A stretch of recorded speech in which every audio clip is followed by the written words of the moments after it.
start. Before we start, may I request everybody to turn the audio off? So before we start, may I request Swati to say the school prayer? Good evening, one and all. O hidden life, vibrant in every atom. O hidden light, shining in every creature. O hidden love, embracing all in oneness. May each who feels himself as one with thee know he is also one with every other. Thank you. Thank you so much, Swati.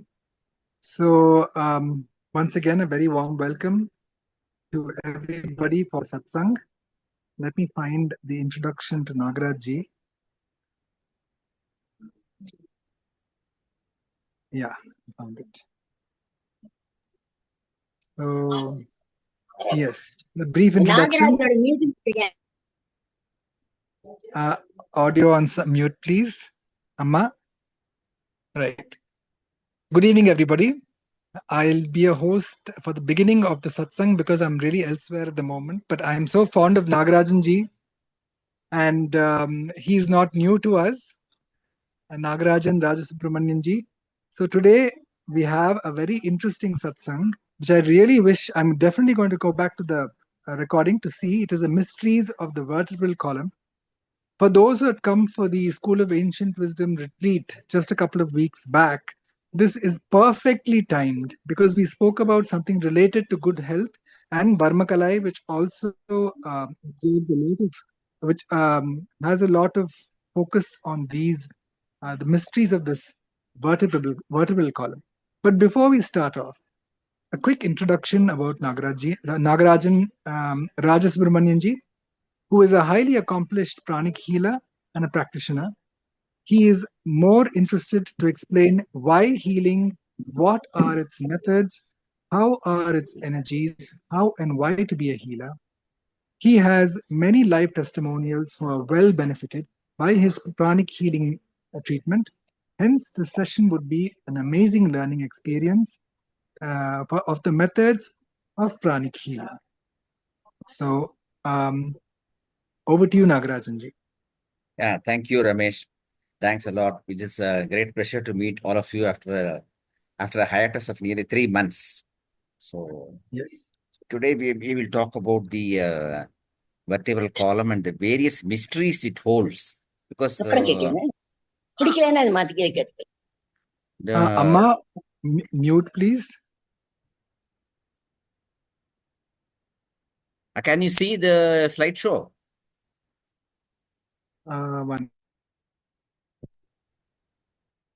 One second, sir.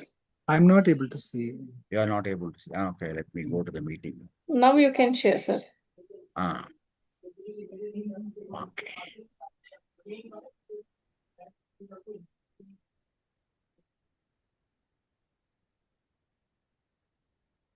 While Nagarajan ji is starting off, I must say that I'm in the middle of some other activity. So I'll be taking a leave till I reach home, which is across town. So Swati will be taking over as the host for the program. Thank you. Okay, thank you.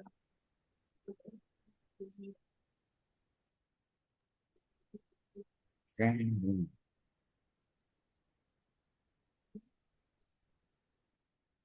You can see the slide, Swati, now? No, sir. You have to just come to the Zoom platform.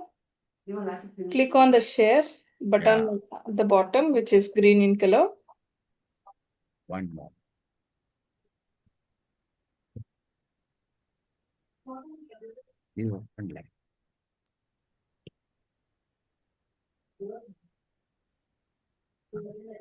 This one.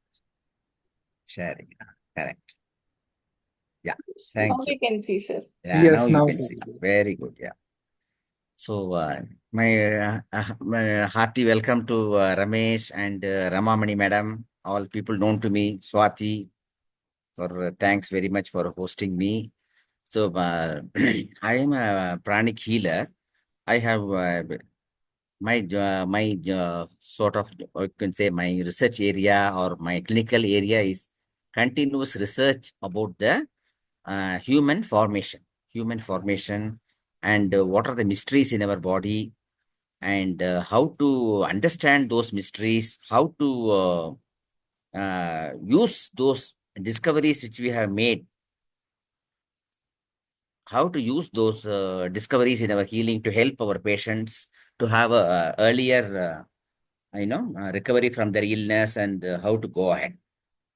In other words, we can say how to hone the technological aspects of the healing, because this healing is an emerging profession now in all over the world. We have so many healers and people interested in healing process, because everybody want to find out about alternate therapies and how to solve your health problems by without using any drugs.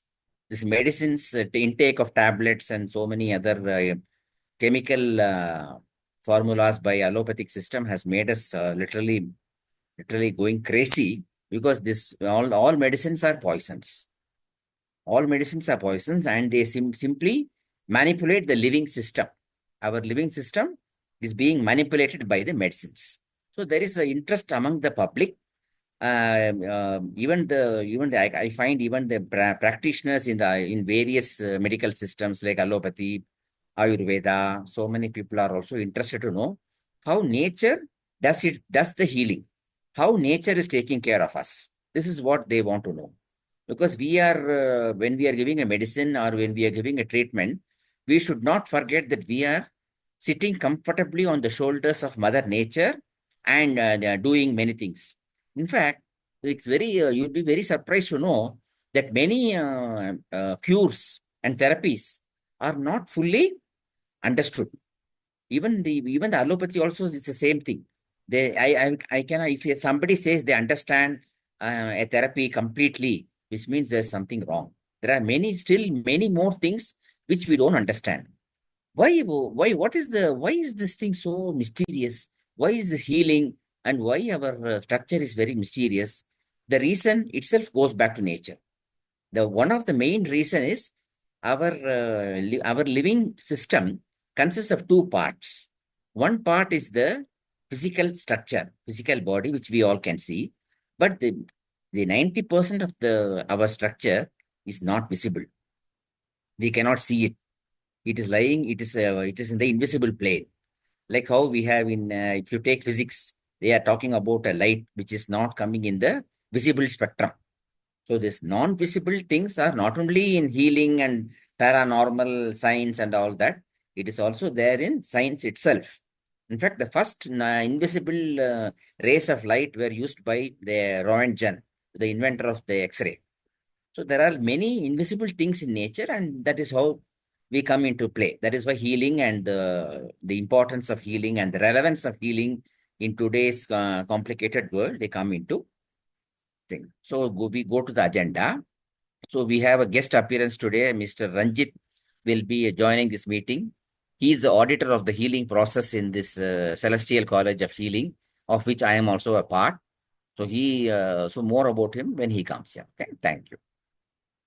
So we have the agenda for the today's meeting. First, we start with the patient testimony.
Sir, voice is not audible.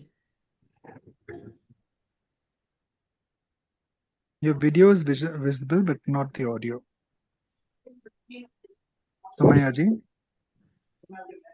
Yeah, you're still not audible.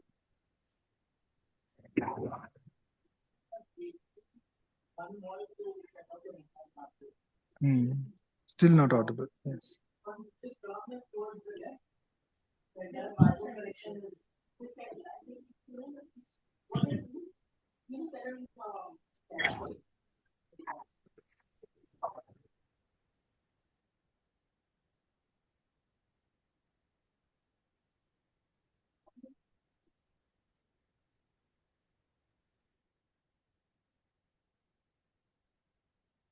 So you heard a testimony from a patient. His name is Mr. Somyaji. He is in Dubai. So he was one of the first patients with whom I handled. So he had a knee problem. There was a lot of my findings were that he had a lot of salt encrustation in his knees, in one of the knees, right knee. So after the salt was removed by the means of healing, now his muscles are much better. So when there is salt in your knee crystals, which are very hard to go by any other method, you will have tremendous pain in the muscles. So this is one of the testimonies which you have seen. Okay. So now we are going to talk about the structure of the vertebral column. Most of you are aware of the structure. Then there are something called as spikes in the vertebral column. We will see a diagram of that. Every vertebra has got three spikes and another not a very sharp structure in it. And then the role, we all of us know the role of the vertebral column. There are some known roles and there are some unknown roles. Today we are going to discuss with you about the unknown roles unknown to the public. So then we are going to talk about a structure called as a vertibags. So we will show a detailed diagram of what is a vertibag, where it is located, how many vertibags are there in our vertebral column, and what is the use of the vertibag, what is the role they play, and if the vertibags are not functioning properly, then we how to find out and how to solve these problems, and then we go to case studies. So this is the structure of the vertebral column. You see there are there is a cervical vertebra are 7, thoracic vertebra are 12, lumbar is 5, and sacrum and the coccyx. This is how it is. This all of us are aware. So this is the diagram of the individual vertebra. So it has got 3 spikes, you can see, 3 spikes, and a bottom anterior is also there. So there are 4, for theory's sake, there are 4 spikes. So why these spikes are there is a question. They are there, but what do they do? Role of the spikes.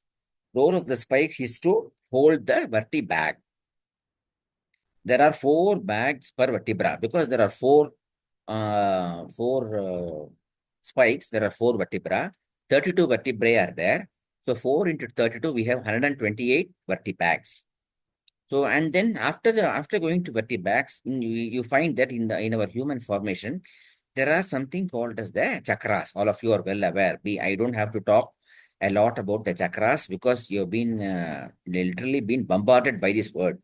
But just a small introduction to chakra is that nature has this element called as the chakra to ensure the entry and exit of liquids, gases, energy, toxins, waste. So everything in our body, we have a hell a lot of chakras. Because to give you some more input on that, our body, we have 500 layers in our physical body. So every body, our ancient rishis and our noble people, saintly people have found out that we have 64,000 chakras in every layer. So if you multiply by 500, you will end up in something like 3 lakh and 3 lakh and odd chakras are there in our system. Of course, all of you are aware there are 7 major chakras, the big ones, and then the minor chakras. There is a huge, complicated structure with that, which we will not go today. Okay, so in this coming back to vertebrates, these vertebrates also are having about 3 layers. Every vertebrate has got 3 layers, and how is the we as a healer we have to check how the what is the condition of the vertebrate. Sometimes the vertebrates can be damaged. They can be even the chakras can be damaged. So we have to replace the vertebrate. We have to replace the chakras also. So we have to come back to each spike. So we have posterior of the vertebrae has got 5 chakras, right and left we have 3 chakras, and anterior has got 2 chakras. The chakras regulate the inflow and outflow of the energy and fluids. This is a very important aspect. See this person. He's very obese. We all understand. But if you see closely, if you observe him for 1 minute, you will find that there are bag-like structures in his body. He's look at his hand. He's got 2 bag-like structures. There is a smaller bag in the forearm. Then in the chest also there is a structure. So if you visualize the entire body, then you can see the most prominent bag which we can see in our body is the paunch, or also called thond in Hindi or thondi in Tamil. So we are actually the paunch is a culmination of 2 vertebrates. The vertebrates are they have become expanded by the storage of fat, gas, water, so many elements that this is a very good example of a vertebrate, the thond or the paunch. So this is just to give you an idea how to visualize the vertebrates in your system. What do the vertebrates do? The vertebrates are like a second liver. So liver, all of you know, has got 2 functions. One function is to generate the bile and metabolize the fat. Also, the liver is the engine of the body. The liver generates a hell a lot of heat and steam. So the liver is maintaining itself at 60 degrees centigrade. The body temperature, all of you know, it is 38.4. But the liver is centigrade. The liver is keeping itself at 60 degrees. So why this amount of heat? Because the liver is injecting all the time or time to time steam and heat into the digestive system. Otherwise, how do you think that the food you are eating is getting processed in 3 days and goes out as soil? It's not possible, no. So you need some kind of engine to give you the heat and steam. So this is what is the function of the liver. The third function of the liver is to, when the small intestines are giving the through the hepatic vein, they are giving the converted food matter back to the liver. Because when the food comes back to the liver stores the food energy and keeps it with itself. When the person is hungry or he is sleeping, depending on the signal received from the brain, the liver is releasing the food energy back into the person. When this symbiosis of receiving the food and releasing the food, when this systematic work is affected, then you have a condition called diabetes. Also, what are the things in the liver? The liver not only stores food, it stores toxins, it breaks down. Suppose a person is drinking alcohol or taking poison, in fact, directly. Liver is the organ which breaks down the poison and metabolizes the poison. Metabolizing the poison means what? Making the poison into lesser complex compounds and rendering it not functional. So the poison is not functioning, the person can be alive. Okay. So what happens when you are when you are an athlete, you are going for running every day, you're playing sports every day, 3 hours, 2 hours, like that, what happens? The liver is commanding the resources from various parts of the body. First place to command is the liver itself. If you see in the internal body, the liver is taking almost the complete right side of a person. See, if you see the internal body, as a healer, I can see the internal body, left side and the right side. So the a working of the liver, it takes the entire right side of a person. So first, that is all the food stored in the right side is taken up. Then where the liver will go for extra foodstuff or extra energy, it goes to the vertebrae. So the nervous within the, you will find very how beautifully nature has arranged the vertebrae and the spinal cord, which is inside the vertebral column. So when the nervous system is asking for the food, automatically the vertebrae chakras are opened and the food energy is released into the bloodstream.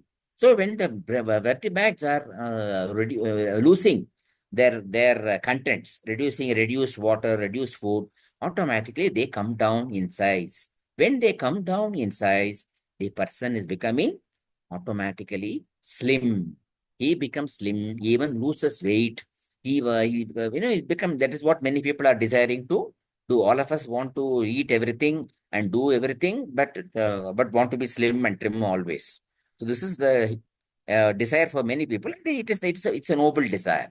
So let us not. So the problem with the vertebrae is is why the medical doctors have not identified this in modern medicine, because they are almost like they are there physically, they are present, but it is very difficult if you dissect a body.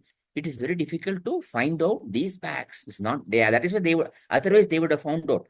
In fact, I've been I got a news in the paper Times of India 3 months ago that they have discovered a new internal organ in the lower abdomen, which is very surprising because finding out the contents of the human body by dissection is almost 100 years old.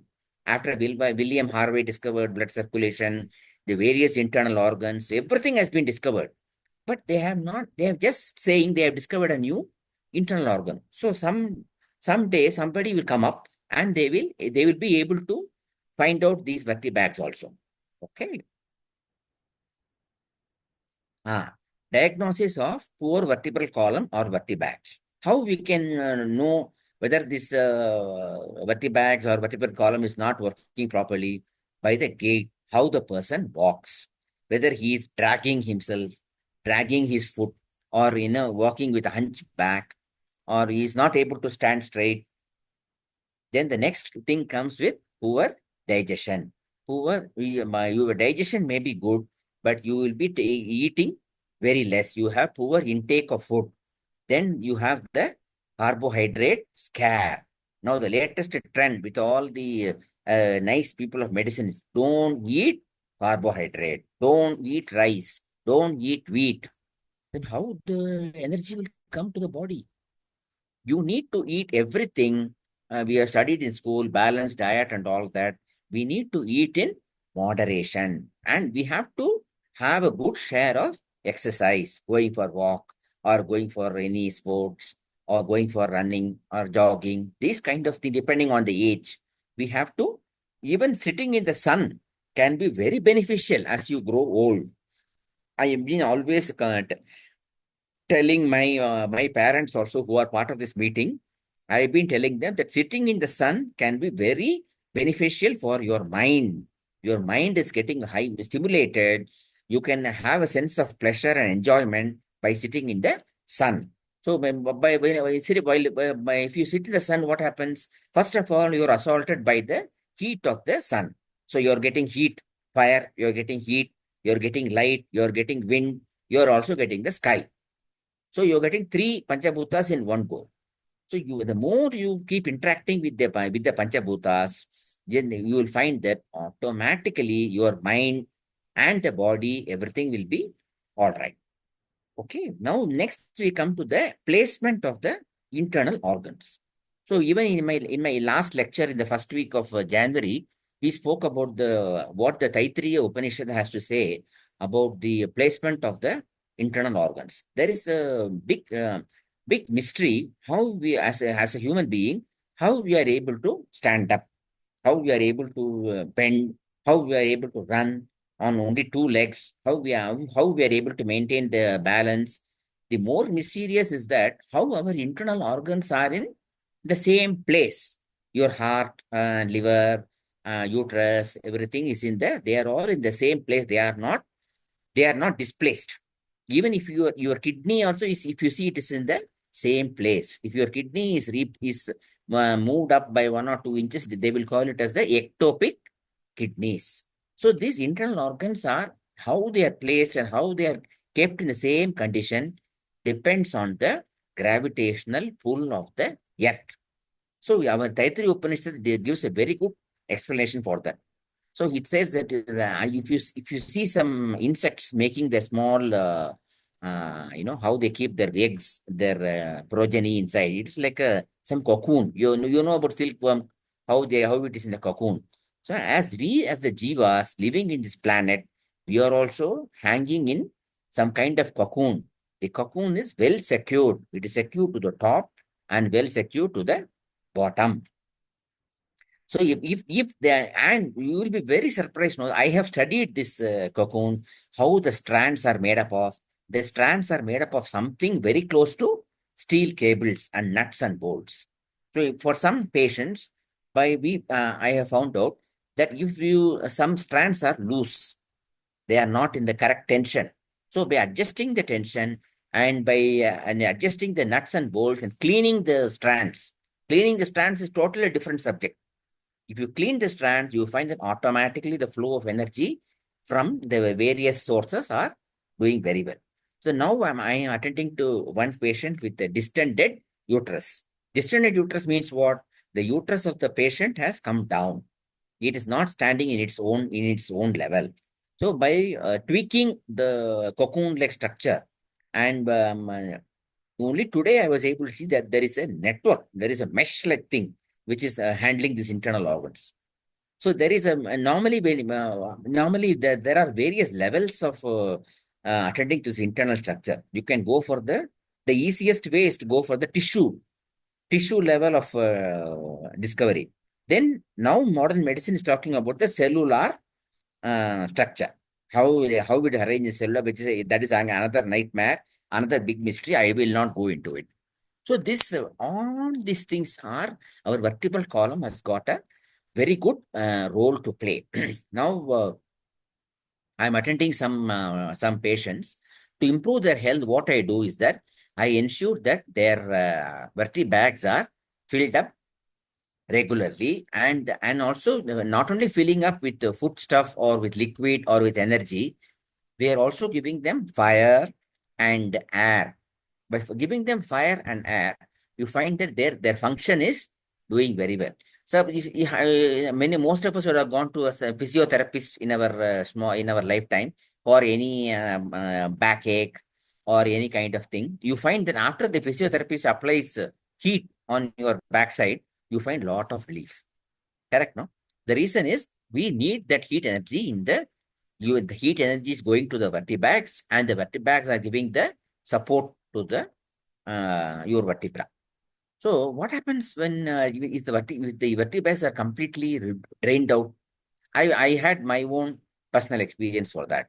So when I was in Dubai, I found I was tested for very high level of blood sugar, more than 300. So so this was not alarming to me because I knew I was a patient. So what I found out, I had discovered the vertebrae before this diagnosis. So immediately I went to my vertebrae. I drained a good 60% of my vertebrae and took the reading after a week's time.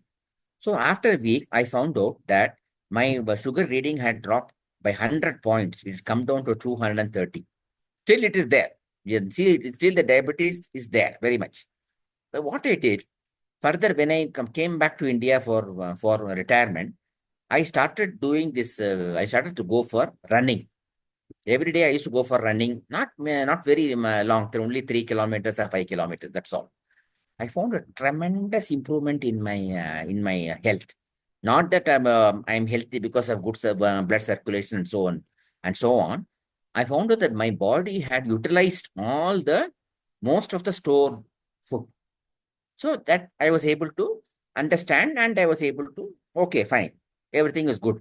But after 1 month, I again went for my test. I found that again it is reading at 200.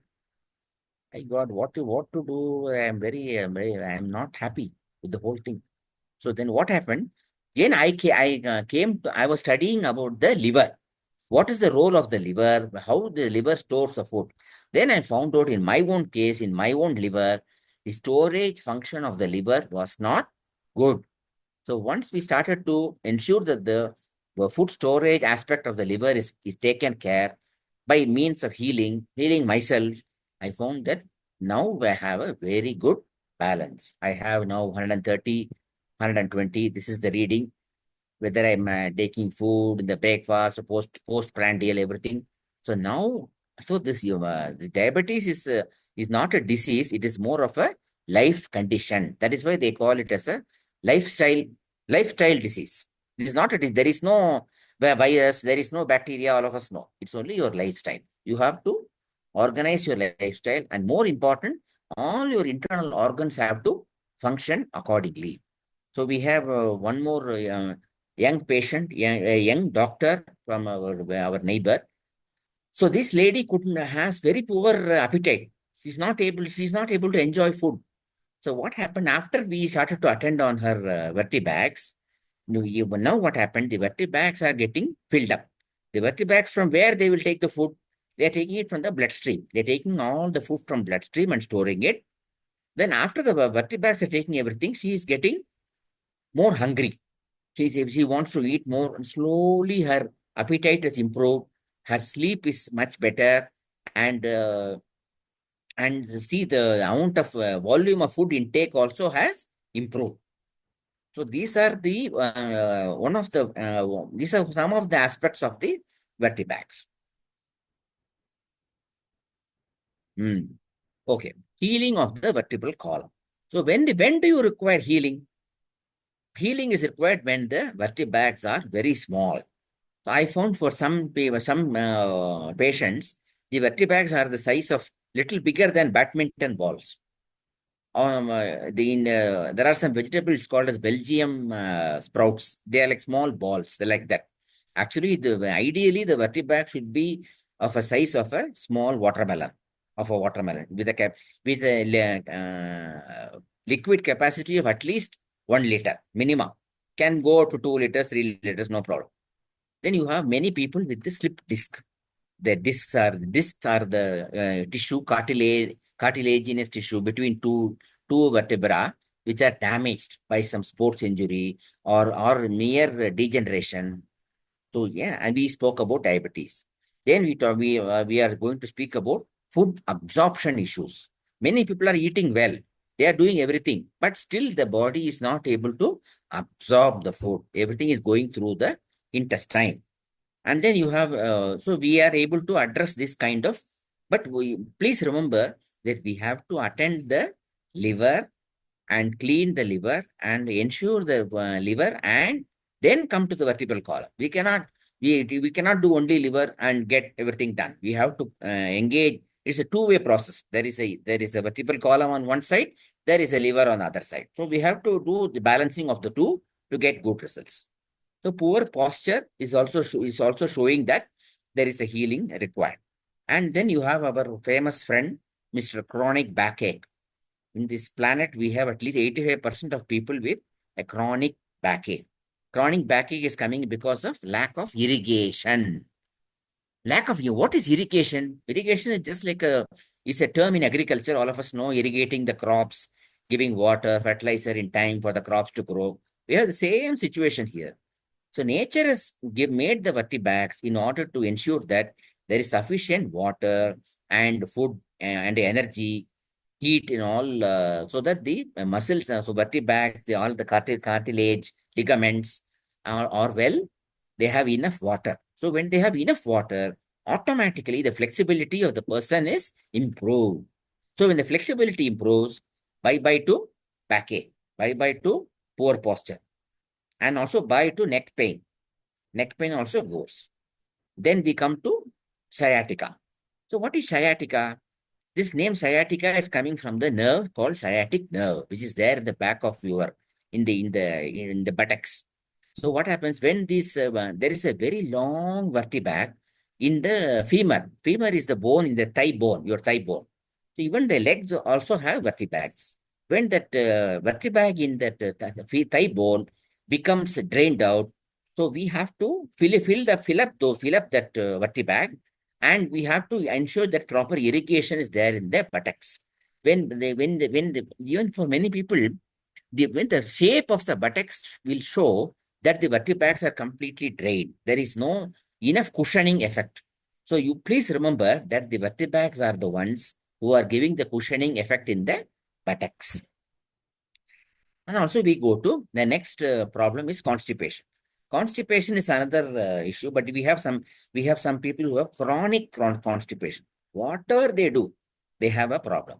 Again we come to something like a vertebag-like structure, which is there in the small intestine. So I was attending to one of the patient, a very close relative of mine. She was suffering from constipation for since very more 30, 40 years. So I found out, then after attending to her, I understood that the small intestine is also, it is in a bag-like structure. And there is a oil-water combination about in the small intestine. If the oil-water combination or the emulsion is not correct, then this constipation is resulting. So when we restored the emulsion or oil-water volume and mixture properly in small intestine, immediately she was able to have a free passage of stools. So you'll be very surprised to know that how much of fat is required in the large intestine. You will be in a normal person, half an inch of fat is deposited by the body on the large intestine because it is pushing out the undigested food, the night soil. It needs fat for lubrication. So when people talk that fat is bad, you should not take oil at all, is very laughable actually, because fat is told by science itself as a essential part of food of the 5 ingredients. So it is it is required. It is not to be okay. I'm not advocating too much of indulgence, but everything should be done in moderation. How do we heal? This is another mysterious point. How this healing is happening without any medicines, without seeing the person. Okay, without that, we already covered in the last time. We spoke about the causal body and all that. So, do you want me to repeat that point about the causal body? Okay, please do, sir. Oh, Yes, thank you very please. much. Yeah. So we have this. We have that. You all of you are more familiar with the yoga literature, where the Patanjali Muni speaks about 7 bodies: the Tvek, Abhinivesam, Prana Shariram, Preta Shariram, Manomaya Kosam, all these things. So you will find, as a healer and being in the yoga line for so many years, all these things are relatively very small when compared to the Karna Shariram, that is the causal body. The soul spark is very small. The Prana Shariram is very close to the living body. And even the Preta Shariram is also like that. But what about this causal body? Where is the causal body? So when you, And Nagarajan, yeah, just a quick thing. Most of us know about the 5 classifications. That's the Annamaya Kosha, the Pranamaya Kosha, the Manomaya Kosha, the mind, Vijnanamaya Kosha, that is the intellect, and the Anandamaya Kosha, the bliss body. What are the other 2 subclassifications? No. That is that there are some. There is some lack of clarity, but I'm only quoting Patanjali Munis. There is a Tvek, that is the instinct. Tvek, Abhinivesam is what helps you in the medulla oblongata to run away from danger, from fire. Right. So Tvek, Abhinivesam, Prana Shariram, Preta Shariram, Karana Shariram, Anna Shariram, Manomaya Kosam. So that is 7 completed. I see. Okay, because I agree with you, because this mental body is something which many people have told. So you find the mental body is there. Mental body, you can also take it up as with the subconscious, because subconscious is holding all the memories of all these things, everything. Most of you have not heard the audio of Somaya, my patient, very well. He told a very important point about the memory of the problem being not there. He was suffering from knee pain for so many years. And after taking my treatment, yeah, the prayer problem disappeared. Then after 6 months, he was sitting on the floor in his house and playing harmonium. So his wife was very appreciative. She said, "Very good. You are now able to sit on the floor. I'm very happy." He told her, "I'm always sitting on the floor. I don't have any problem." Then she said, "My dear husband, you have been suffering from this knee pain for so long and you forgot knee pain. I never had any knee pain." Then he said, "My dear, only last year you took help from your friend, Mr. Nagaraj, and he was able to heal you, and now you're all right." And then he said, "Yeah, yeah, yeah, yeah, yeah, yeah. I remember now. I had completely forgotten about my problem." So this is where it is very interesting to know that Mother Nature helps us to forget many of our mental and physical problems and ailments. If you remember everything, then your life will be terrible. You as it is, we have so many issues. So let us forget all these negative things which we had in our young age or a few years ago. Let us forget. So Mother Nature has given us a very important thing of forgetting so many things. So that is what I want to tell you, that how much we are aligned in this healing therapy with nature. We are completely with nature. Then some of my patients ask me, "Sir, what is how much you are doing, how much nature is doing?" I always tell them that I am only a handmaiden of nature. I am doing only 2%. 98% is done by Mother Nature. Also, some people have asked me about the karma also. What is the role of karma? Do I do my bad actions and bad karma affect me? Definitely, because your bad karma, your bad karma actions by your forefathers will come to you. They will affect you. Okay, let us stop this at that point. Let us go back to the Karana Sharyam or causal body. This causal body is very big. So this causal body is almost as big as the solar system. Imagine you are 6 foot tall and you are 2 feet across, but some portion of your body is almost the entire size of the solar system. That is how nature has given you the gift. So when the science speaks about making test tube babies or cloning or something, it is very actually it's very laughable that how they can create this by causal body and give it to a living organism. It's definitely not possible. So another question comes: oh, the 7 billion people in the planet, do they everybody will have the same causal body, same size? Yes. So we are all like pancakes, 7 billion pancakes stacked up on one another. So what happens to healers like us? What do we do? How are we different from others? We have traversed the entire causal body. So I was reading something in the Google also. How big is the solar system? Our solar system is almost 20 light years big. So if from one end to another end you have to go, you have to spend 20 light years. So it almost corresponds to my active time in the sadhana. I spent 20 years sadhana time to come to the end of my causal body. So it is really big. It's a really big real estate you own. But you should you should be aware that you are a owner of such a big real estate, isn't it? So Which means when all our causal bodies are overlapping. yes, yes, yes, but they are not the same. It is not even. I was treating another patient. They asked me same question. That means all 7 billion people have one causal body. And I said no.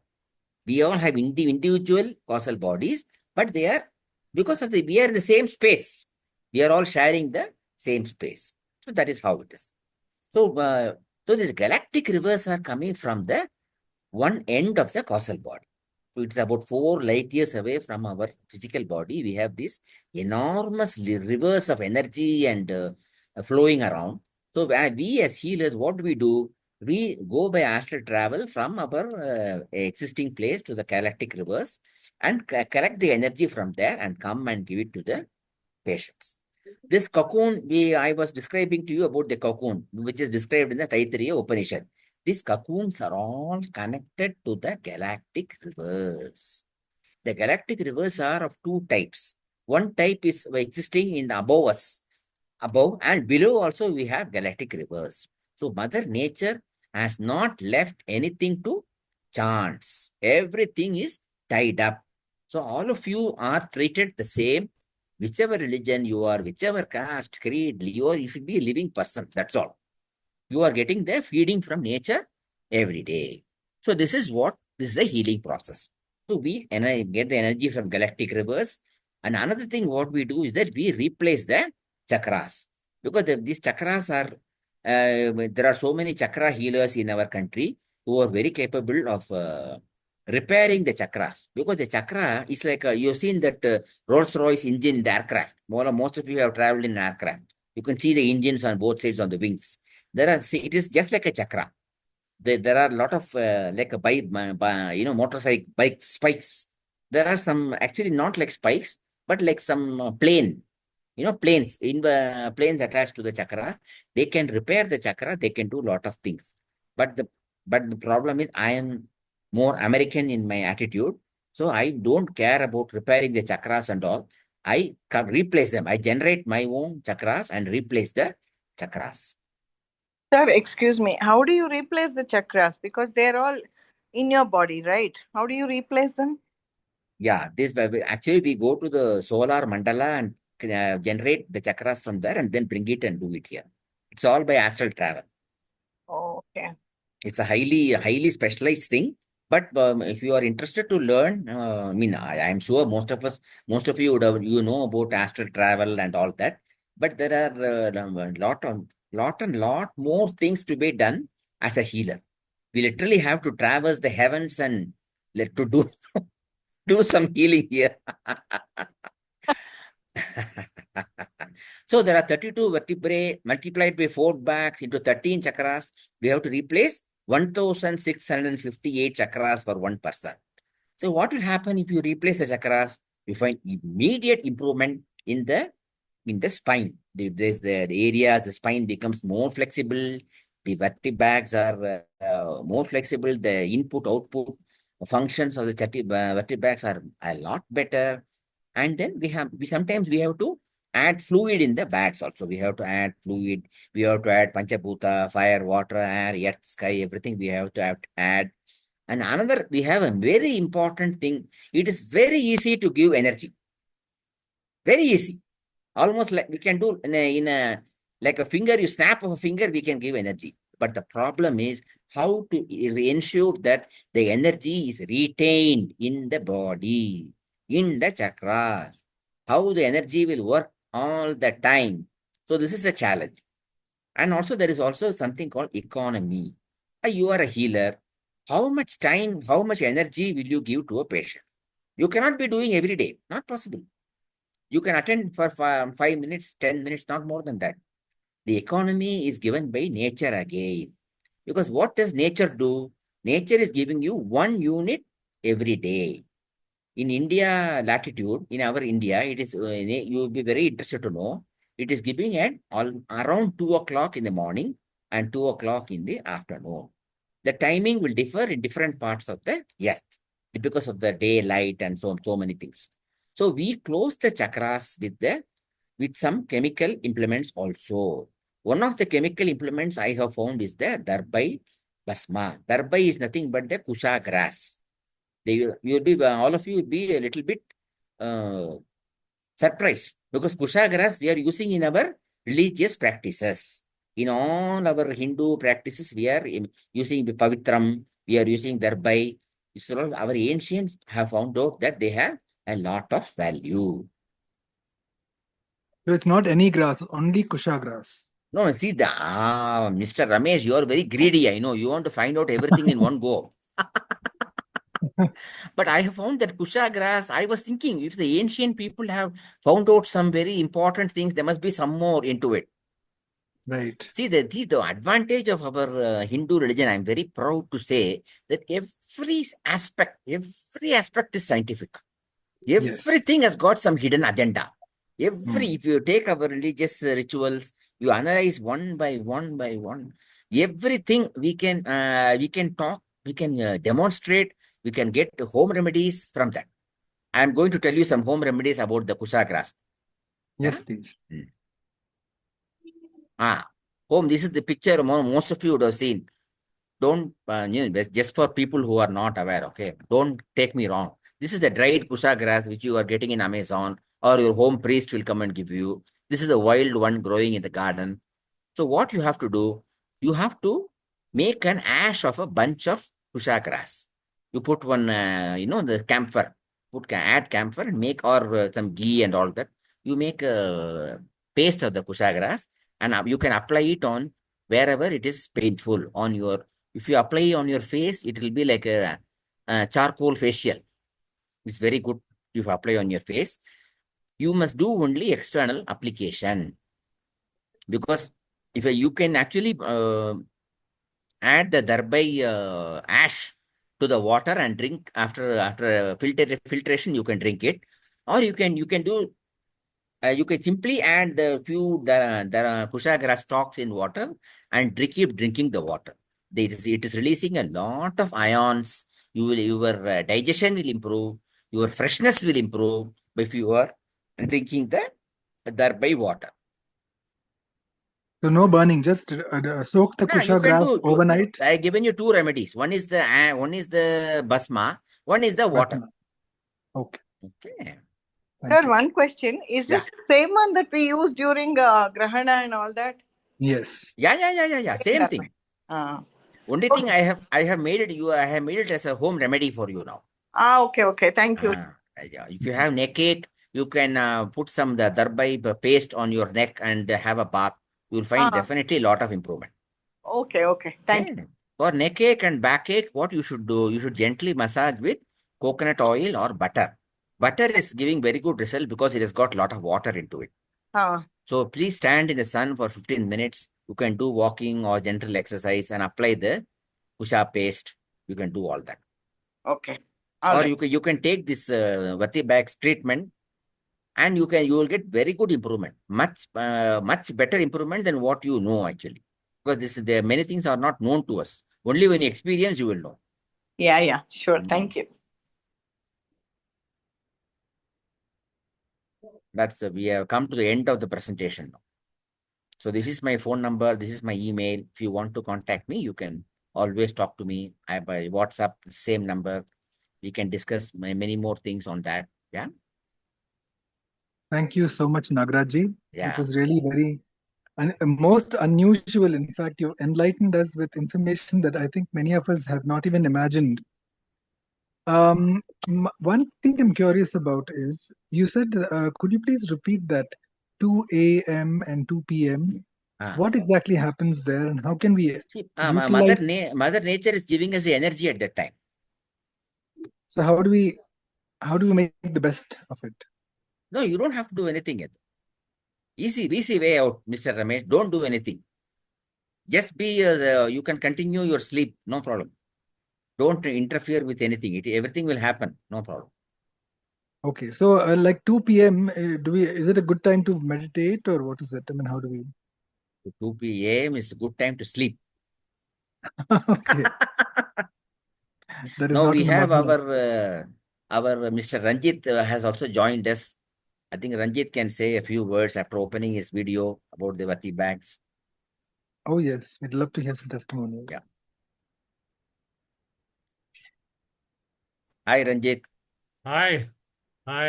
Nice to see all of you. Namaskaram to all of you. Namaskar. So, Nagaraj, sorry, you said 7 p.m., so I joined at 7. I didn't know you started earlier. So, my apologies on that. Thank you.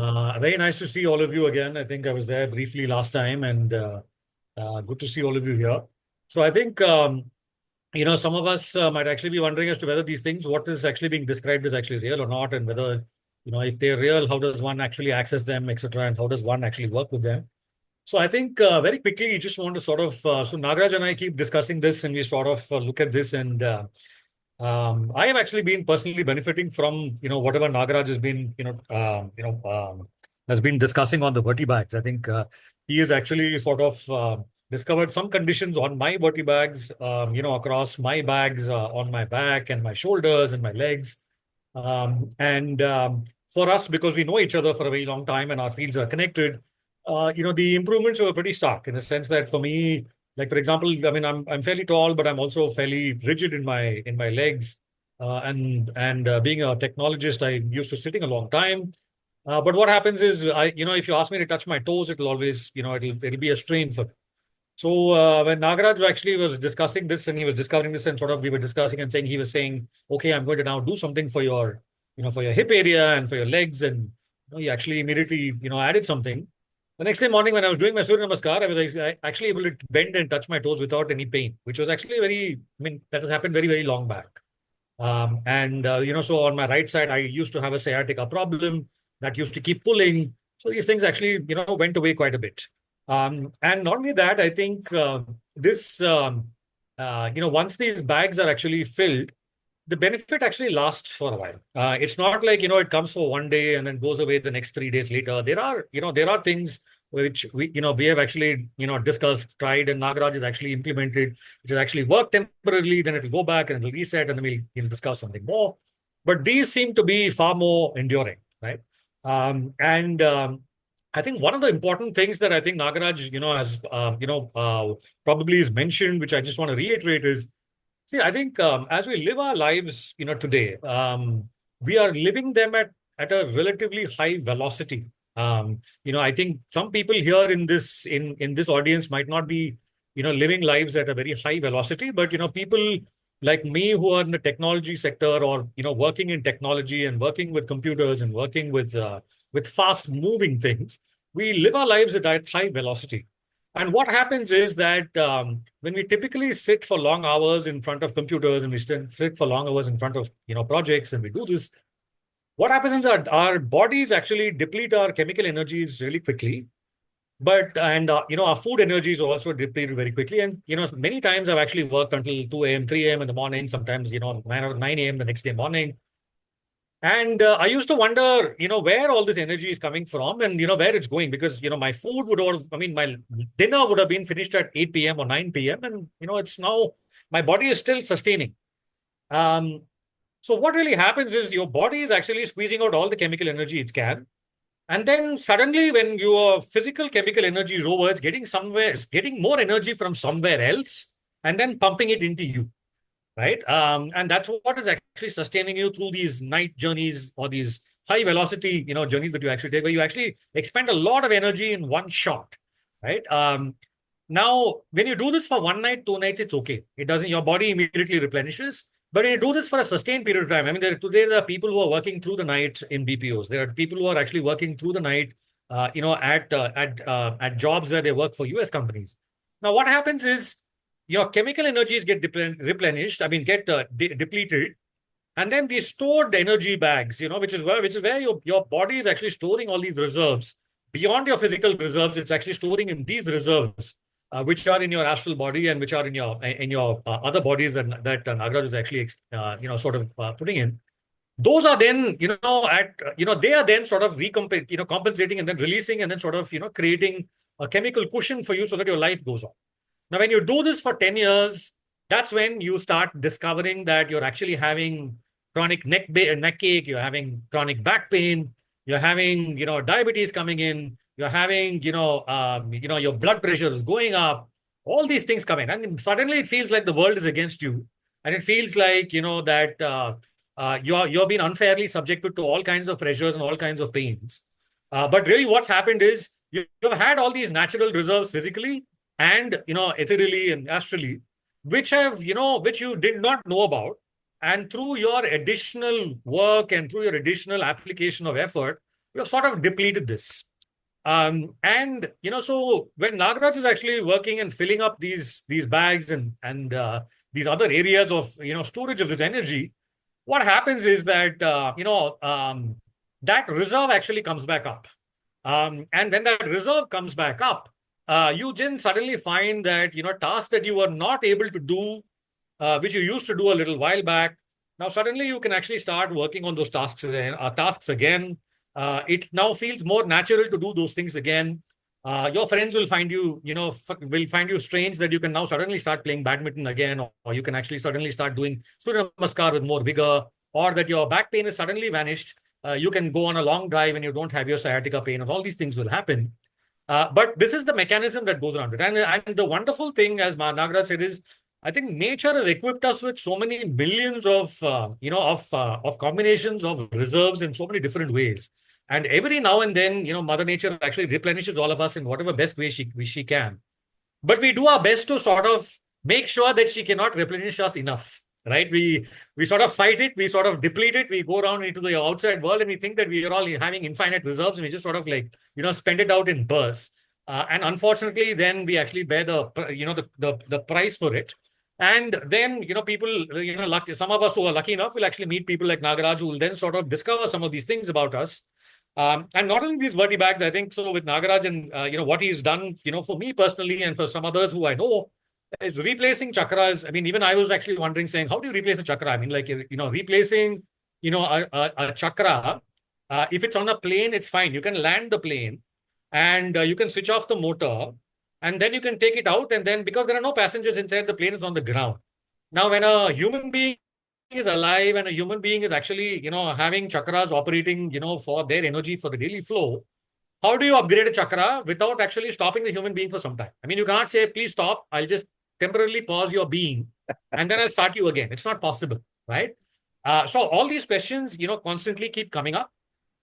Unfortunately, there will always be more questions than answers. And the best way to go through some of this is to sort of experience it a little bit, attempt to understand it a little more, experience a little more, and then repeat this cycle. Because I think the way in which Mother Nature has actually, engineered this for us is we have to gradually discover the infiniteness of our creation. We can't do it all at once.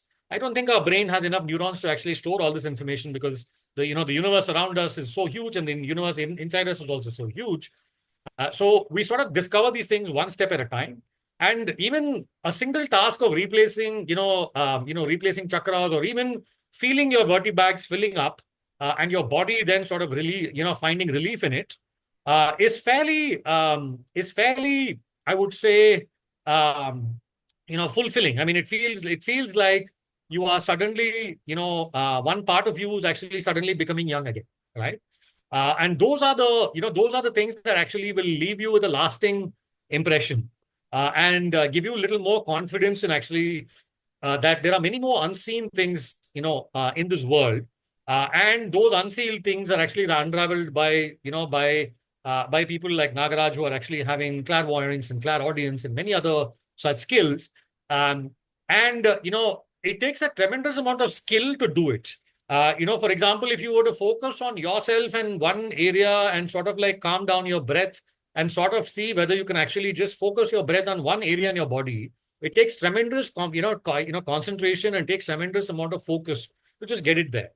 To want to, to become, adept enough to actually travel in an astral form and travel to a significant distance around, the solar system and gain energy from there and then sort of fashion something and bring it back and then sort of help replace it in another human being takes a lot of skill, a lot of practice, and a lot of sadhana. Like Nagaraj said, what is happening now and what he's describing in a few words actually takes like tremendous years of experience and tremendous, I think, maybe thousands of failures. Probably what you're not hearing from Nagaraj is the thousands of failures that, he's gone through and sort of discussed in many times. And many of these failures actually we have discussed, in terms of how some things worked and then they did not work, how some things, worked and seemingly worked, but did not really have that impact. But when it comes to actually working now and they're sort of giving, benefit beyond just the transient, that then comes through a very, very sustained effort. So that's the only point that I sort of wanted to share with all of you. And I do hope that, some of these things, all of you are able to experience for yourselves and sort of feel it for yourselves. So that's what I want to say. Thank you. Namaskar. Thank you, Ranjit.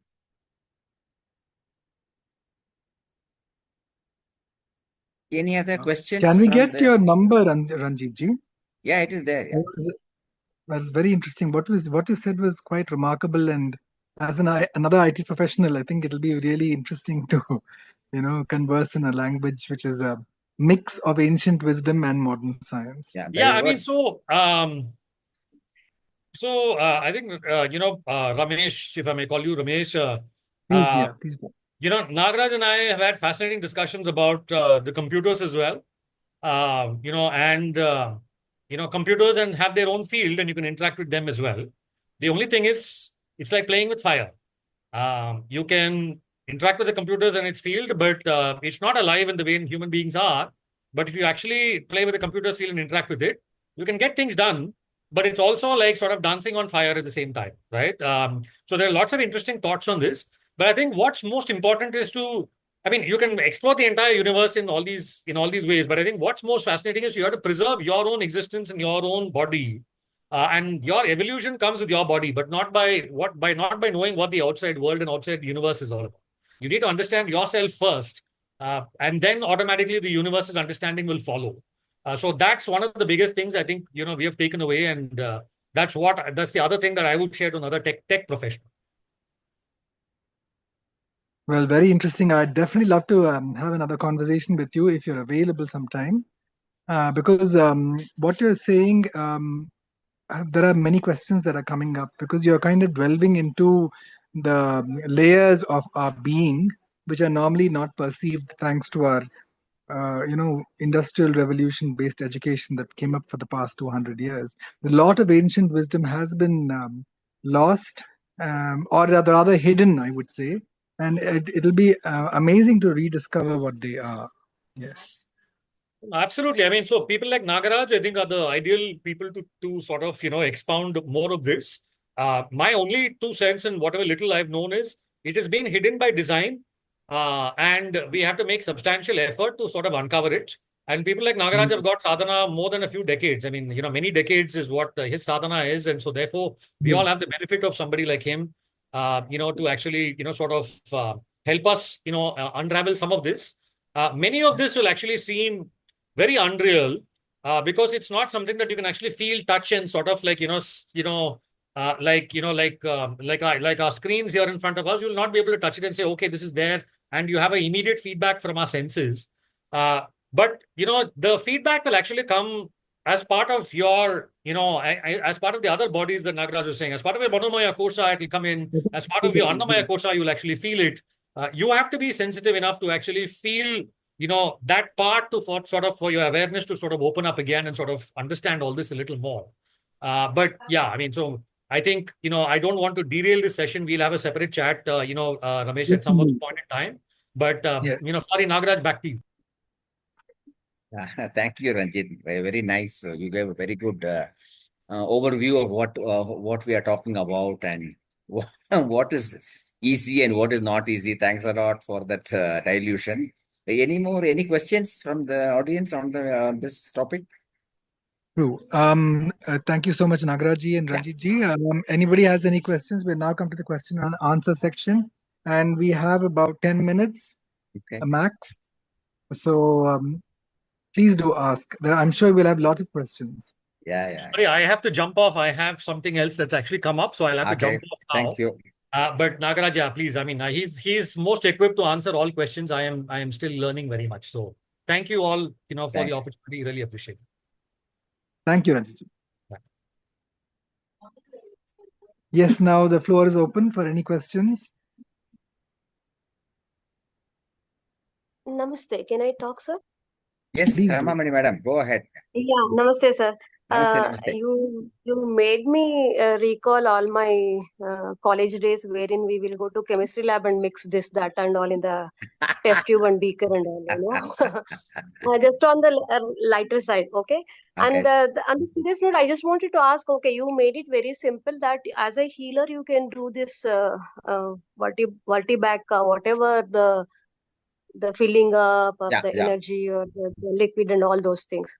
But as a general person, what are the do's and don'ts for us, like wherein like we need not have to worry about those things? No, as a normal person, the only thing is that what is your interaction with the Panchabhutas?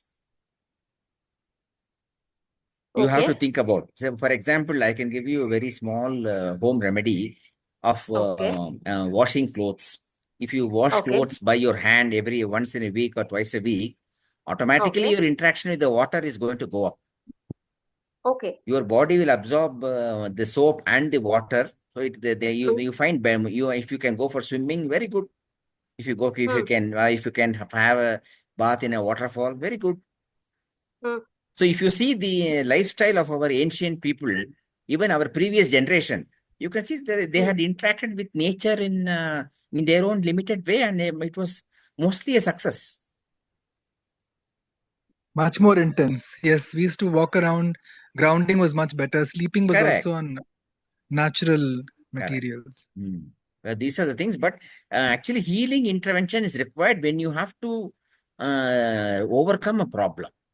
That is where modern medicine also is coming here. When because by the one person they for alleviating pain, they may give some injections or some steroids, which can be very harmful in the future, harmful in the long term. So even some asana practice also is very helpful to improve your back. But as we are in the electronic age, very fast age, because amount of effect you can get in 3 months. If you take a healing course, you will be all right in 2 weeks. Do you have Oh, 3 okay. months time, Ramamani madam? You don't have, no? You are so No, busy sir. helping everybody in the planet. We assume so. We actually assume so. Also, I have one more question. Like healing is happening at the different level. Correct. So I just wanted to know, like, what dimension you will go when you go for healing. If you can tell me. Yeah, in fact, What even this question was posed by one of my friends also. What are the different planes of consciousness you are going, awareness you are going? I said, I don't want Yeah. to complicate anything. You find that your own life structure is existing in the very high planes of consciousness, lower planes of consciousness, in this ordinary animal consciousness, your own life. So in our school of healing, what we do, we are only focusing on your living system. So in your living system, everything is there. So when you start practicing the Panchabhuta, and then we will allow you to specialize in one Panchabhuta. When you specialize in sky or in fire or anything like that, then slowly we'll take you to the higher planes. Because we have to, your living system, you have to populate your living system. At present, Ramamani madam, you will know that we are only using 2 or 3% of our living system. That is why we That's have true. all these health troubles. Correct. Even if you are populating or using your health system to 15-20%, you'll find tremendous improvement in your life. Your happiness, your cheerfulness, your ability to help people, your ability to serve your family will improve, will go in exponential way. So you are only using, you cannot, nature has already given you the maximum real estate, like the entire solar system. Can you become bigger than that? No, no. Only thing, you have to utilize what is given to you. That is the point. Okay. Yeah. That means like you operate at all these Panchabhutas level is what you're talking about when you go to healing. That Correct. particular thing you will choose about. Yeah. Okay. Thank you. Thank you. Namaste. There are, there is a lot of limitation when we are discussing these things in a forum like this. There are many Yes, things yes. you cannot ask, many things I cannot tell. You know that. Exactly. Yes, yes. Yes, Mr. Thank you. Thank you. Vedanta Anant, tell me, sir. Good evening, Nagaraj. Thank you, sir. Good evening. Welcome. Are you hearing me? Hi. Hi. Enna, you change your name, we are not able to identify who is this. Oh, Very good. Anand is my cousin, so he has come to attend this meeting and participate. Thank you. Welcome. thank Anand. you. Thank you for coming. Yeah. My namaskarams to other participants also. Yeah, of course. Yeah. Namaskaram. Namaskaram. So all of you heard a lot of words from Ranjit. Ranjit is our auditor for healing process in Very our good. institution Very called as nice. the Celestial College of Healing. So Yeah, yeah. we discuss the processes with him, and he tells us how to go ahead, where to stop, where to reduce, where to increase. All these dimensions is able to give. This you are seeing Mr. Anant in the video. Anant is a very interested in studying the scriptures, and we are doing a joint study on the some of the scriptures like Adi Shankara we are studying. Yeah. Yeah. Basically, So, our Brahma Sutras. so we are doing all this kind of research to see what our ancient scholars and rishis have told. and how we can steal those ideas and how we can implement. So I was Yes. talking to you about Taittiriya Upanishad. Yes. So this idea was given. We were Anand and myself, we were discussing a long time about that. So that is why. So he is the one anchor for me to extract something from scriptures and give it to me, because I am not well read in the scriptures. That's why I need the help of my dear friends to help me out. Thank you, Anand. Thanks a lot. Thank you. Actually, my question is Ah, regarding the vertebral is related to the Kundalini Shakti. Am I right? How far the Agnihotram will be helpful in increasing that fire power in your healing process? No, we are not hearing you properly. Can you wear this? I'm sorry. Yeah, how far is Agnihotra useful? Can you hear me now? Yeah. Yes. Yeah, sorry. Actually, Hmm. in our healing process linked to the Shastras, Yes. actually, as per our rituals, we will be doing the Agnihotram. Correct. So now, actually, when I was going through the session, I was able to understand. Maybe my understanding may be wrong, but you have to correct me. Will this fire power of Agnihotram will be helpful for you in using for the healing process? Absolutely. There is no doubt about that. Even Agnihotram is one religious thing. Even if you sit with a bonfire on a cold day or something, that is also very helpful. That is also very helpful. Yeah. Of course, any interaction with Panchabhuta is beneficial. Yes. That's what. Even I will tell you, Anand, one more story about a person wanting to quit smoking. He came to my Guruji and said, "Sir, I want to quit smoking." My master told him, "Don't quit smoking. Please continue." "Sir, what is this you're saying? Everybody is saying smoking is bad. You're saying, please continue." He said, "You do one thing, you change a little bit in your smoking. What I should do?" He says, "There is a fire in the cigarette. Duni. That fire is 100 centigrade. He says, you pray to the fire. You smoke. No problem. Enjoy the smoke. But pray to fire. Oh, fire, help me. Give me knowledge. Whatever you want to pray, you pray." This person stopped smoking after 3 months because he in his body, he accumulated so much of fire power that he could not smoke. Katam. Stop. So everywhere the elements are there. You're sitting in the living room. The fan is above your head. The air is circulating. That is also Vayu. You're sitting on the chair. That is sitting on the Prithvi. So the Panchabhutas are very close to you. We think that we are away from nature. No. We are very much with nature, inside nature, all the time. Only thing, the awareness, that those things are different. Okay. But that is as long as chair and other details are all natural, right? Not synthetic. Which one? As long as it is natural, not synthetic. No, I don't want to go into so much of details, but let us assume it is natural. Yeah.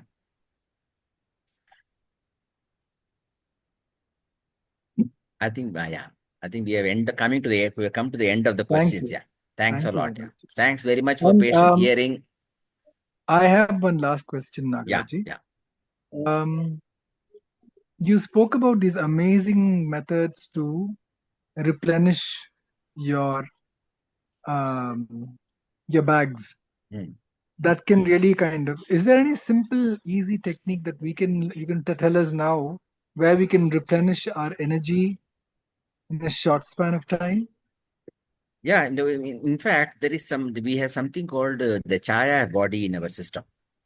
So, in fact, you will be very surprised to know that in our body, a guru or whom you accept as guru, they will open some chakras for you without telling you.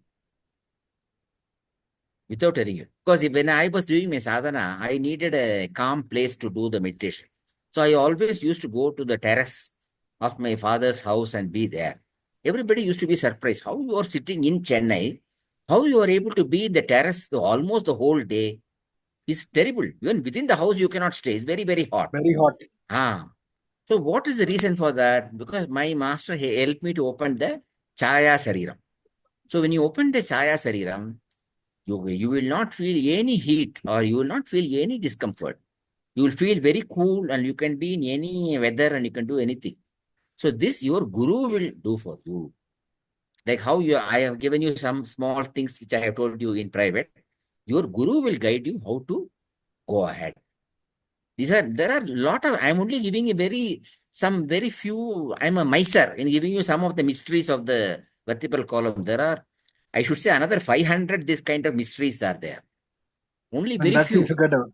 I am only giving you some tantalizing facts. To get us intrigued. That was very Yes, obvious. absolutely. Yes. So And anyway, that's why we're thanks a asking lot you for to do this very nice participation. I thank all the members who have come. If you have any it. Actually, questions, you can contact. yes. So now that we've come to the end of our satsang, it is Yeah. actually our turn to thank you because it was really wonderful, Nagaraji. You have opened up our eyes to another dimension which we never knew. It's really fascinating how many secrets our ancient wisdom has and how it is relevant for the modern world even now. And people, if they knew it, it is like the manikyam, proverbial manikyam, you know. Correct, correct. So thank you so much. You have really opened our eyes, and I'm praying that we have a workshop with you at the school We where should, we we learn should. many In of fact, these things. Swati madam was saying we should have a physical workshop. Many people would like to come and we will do certainly. Learn Yeah. very much to learn this wisdom Yeah. like what you said about the cigarette. I can certainly relate to that because when you're worshipping the elements, even if it is through a cigarette, which is Yeah. the most last thing anybody can think of, you can imagine the beneficial effect it will have on us and our Absolutely. lifestyle. In fact, I mean, I'm not encouraging smokers, but if you regularly pray to the fire in the cigarette, your eyesight will improve. Your eye power Yes, can you will. change, can reduce. So, let's say for non-smokers like myself, how? So, can we pray to the deepam that we light in the Yeah, God's yeah, room yeah, yeah, yeah, yeah, yeah, yeah, yeah. Because to the enhance our eyesight? Because that's yes, yes, exactly yes, what I yes, was thinking yes. about. Absolutely. This is what our Do, Anant was talking about Agnihotram. One of the biggest yes, benefits of Agnihotram is to clean up the mind and improve the eyesight and the indriyas, all the five indriyas to improve. Because fire has got lot of benefit. That is why our ancients were insisting on the Agnihotra. thank you, Nagaraji. In Thank you, fact, I sir. think you really read my mind just now because I used to do the Agnihotram before I stopped the practice some months back, but Very I good. think I've got a message from the divine from you. And I hope that everybody else has too, because you have that immense depth through every, disarming laughter. There is a lot of wisdom, and there's a lot of, I don't know what you're giving us, but there is some kind of subtle energy and wisdom that I mean I've experienced it. I can say for Correct, that for correct, sure. correct. Yeah. That you're giving us through every one of these talks. So deeply grateful for that. Thank you, May sir. God bless you Thank you. Thank abundantly. you. On behalf of all of us at the School of Ancient Wisdom, Thank you thank very you much. so Yeah. much. Thanks a lot. Bye bye. So I don't know how you managed to keep me here because my wife is still negotiating the last deals in the same shop. So I can actually close the satsang now. Yeah, yeah, yeah. And I'd like to say that we've now come to the end of our satsang. So for the Loka Samasta, please sit straight with your back, neck, and head aligned. Please close your eyes and remember your loved ones, all those who might need the prayers, because collective prayer is very powerful. And just remember their name and what issue they might be going through, be it financial, relationship, or health. These are the main areas of karmas that we all go through. Additionally, please do send out your thoughts of joy, peace, and wisdom for the world at large in this time of lots of transformation. The wars and other things that are happening is actually a cleansing process, so a lot of good things to look forward to. So yes, please sit straight with your back, neck, and head aligned. Take a nice deep breath.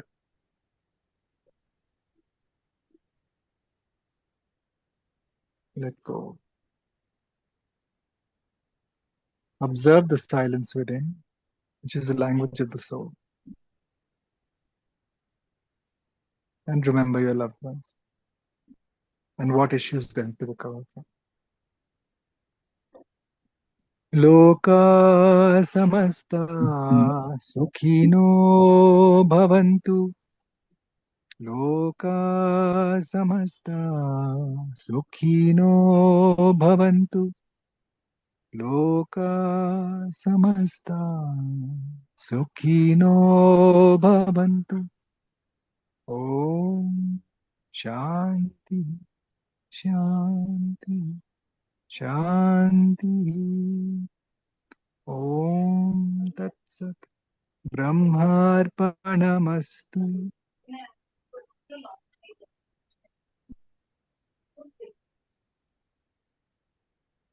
Thank you, everybody. Till next week, the same time. Take care and God bless. Bye. And thank you once again, Nagaraj. You can share your phone number. It's already shared in the presentation. Sure. Will do. Thank you, sir. Thank you. Good night and God bless everyone. Bye-bye. Bye-bye.